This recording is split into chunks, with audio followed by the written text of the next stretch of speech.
ஒரு மீன் தொட்டி ஒண்ணு வாங்குறேன். மீன் தொட்டி வாங்கிறியா? ஆமா. உண்மைதானே? 10 மீன் விட்டதுல 10 மீன் வாங்கிட்டு இருக்க. ஒரு மீன் செத்து போச்சு.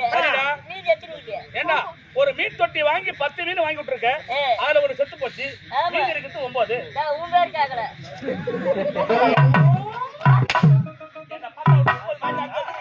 ஏய் நான் என்ன சொன்னேன்? ஒரு மீன் தொட்டி வாங்கி இருக்க. 10 மீன் வாங்கி விட்டுருக்க. அதுல ஒரு செத்து போச்சுனா மீதி 9 தானப்பா? அவனே இல்லன்றவன். என்னடாப்பா? ஏய் ஆமாவா இங்க பட்டு சொல்லுடா. இல்லடா 9 இருக்குது. ஏய் அந்த தர்புரி 9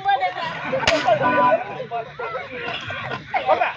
தெரியல. ஏய் கண்டிப்பா ஒரு மீன் செத்து போச்சுனா மீதி 9 மீன் இருக்கும். நான் கூட அப்பல உனக்கு தெரியல கம்மியா. உனக்கு தெரியுமா? எனக்கு தெரியும். சரி நீ சொல்லு. மீதி 10 மீன் இருக்கா? ஏண்டா வாங்கி விட்டவன 10 மீன். ஆமா. அதுல ஒரு செத்து போச்சு.